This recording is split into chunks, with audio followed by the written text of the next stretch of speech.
साथीहरु नमस्कार। आज हामी टिआई रेस्ट्रोमा इन्भेन्ट्री मोड्युल बारे चर्चा गर्नेछौँ। तपाईहरुद्वारा बहुप्रतीक्षित फिचर इन्भेन्ट्री मोड्युल्स टिआई रेस्ट्रोमा उपलब्ध भइसकेको छ र यो भिडियोमा भने हामी टिआई रेस्ट्रोको इन्भेन्ट्री मोड्युल मार्फत के गर्न सकिन्छ बारे सरसर्ती जानकारी लिनेछौँ। त्यसपश्चात हामी यसको डिटेल इन्स्ट्रक्सन्स एकपछि अर्को सर्ट भिडियो मार्फत जानकारी गराउनेछौँ। सो सर्वप्रथम लागिहालौँ इन्भेन्ट्री मोड्युल हेर्नतर्फ। तपाईँ देख्न सक्नुहुन्छ स्क्रिनमा हामी अलरेडी हाम्रो एउटा डेमो रेस्टुरेन्टमा लगड इन छौँ। सो तपाईँ देख्न सक्नुहुन्छ पछिल्लो अपडेट पश्चात हामी सब डोमेन मार्फत लगइन गर्नुपर्ने हुन्छ। त्यसैले हामी आफ्नो रेस्टुरेन्टको सब डोमेनदेखि tiresto.com को युनिफाइड वेबसाइटको लगइन प्यानलबाट छिरिसकेको छौँ र तपाईँ देख्न सक्नुहुन्छ इन्भेन्ट्री मोड्युल्स, रिपोर्ट्स र सेटिङ्सको बिचमा। सो हामी इन्भेन्ट्री मोड्युललाई दिएर सरसर्ती हेरिहालौँ यसबाट के गर्न सकिन्छ। सो इन्भेन्ट्री मोड्युलको ड्यासबोर्डभित्र तपाईँ देख्न सक्नुहुन्छ तपाईँको कुन क्याटेगोरीको कुन आइटम्सहरू स्टकमा छन्, कता लो स्टक छ, कता आउट अफ स्टक छ, कुन क्याटेगोरिजको हेर्न सक्नुहुन्छ। टप मुभिङ आइटम्स हेर्न सक्नुहुन्छ इन्भेन्ट्रीबाट के कुरा खर्च भइरहेछ भनेर। सो त्यसै गरी तपाईँले लो स्टक अलर्ट्स के कुराको लो स्टक अलर्ट छ, कति क्वान्टिटीमा छ, थ्रेसोल्ड कति हो, त्यो यहाँ हेर्न सक्नुहुन्छ। त्यसै गरी युनिट्स भन्ने मोडुल्समा तपाईँले आफ्नो आवश्यकता अनुसारको युनिट सेट गर्न सक्नुहुन्छ, केजी, किलोग्राम, क्यान लगायतका। त्यसै गरी तपाईँले इन्भेन्ट्री आइटम्समा के आइटम्स राख्न चाहनुहुन्छ, आइटम्सहरूलाई आफ्नो तरिकाले राख्न सक्नुहुन्छ। कसरी एड गर्ने भन्ने कुरा हामी डिटेलमा सर्ट भिडियो मार्फत हरेक उसको हेर्नेछौँ, हरेक मोड्युलको हरेक सब मोड्युल्सको हेर्नेछौँ।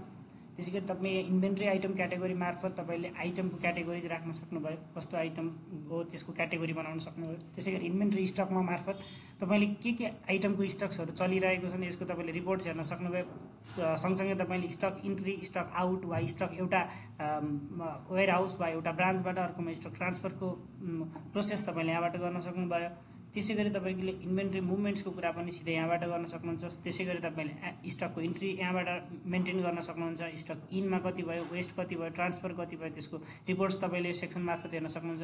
त्यसै गरी बहुप्रतीक्षित फिचर्स रेसिपी जुन मार्फत तपाईँले कुनै पनि प्रडक्टको रेसिपी मतलब कुनै पनि आइटम्सको रेसिपी सेट गरेर अटोमेटिक इन्भेन्ट्रीबाट कट हुने र त्यो कुरा ड्यासबोर्डमा देखिने तपाईँ मेन्टेन गर्न सक्नुहुन्छ। त्यसै गरी तपाईँले पर्चेज अर्डर आफूले तयार गरेको सप्लायर्सको इमेल एड्रेस, ठेगानाहरू सबै राखेर उहाँहरूलाई यहीँबाट अटोमेटेड पर्चेज अर्डर्स पनि मेन्टेन गर्न सक्नुहुन्छ। त्यसपछि तपाईँको सप्लायर्सले इमेल प्राप्त गर्न सक्नुहुन्छ। त्यसै सप्लायर्सको रेकर्ड मेन्टेनको काम तपाईँले सप्लायर्स सब मोड्युल्सबाट गर्न सक्नुहुन्छ।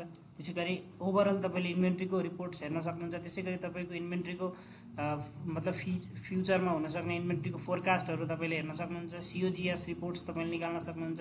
स्टक टर्नओभर एनालाइसिस तपाईँले हेर्न सक्नुहुन्छ। त्यसै गरी फाइनली सेटिङ सेक्सनमा हामी थप्दै अरू मोड्युल्स पनि जानेछौँ यहाँ। तर अहिलेको लागि तपाईँले यहाँबाट पर्चेज अर्डरलाई अटोमेटिक सेट गर्ने कि नगर्ने, जस्तो तपाईँले त्यहाँ थ्रेसोल्ड सेट गर्नुपर्ने हुन्छ, जुन कुरा हामी डिटेल भिडियोमा हेर्नेछौँ। यही भिडियो पनि केही लामो भइसकेको छ।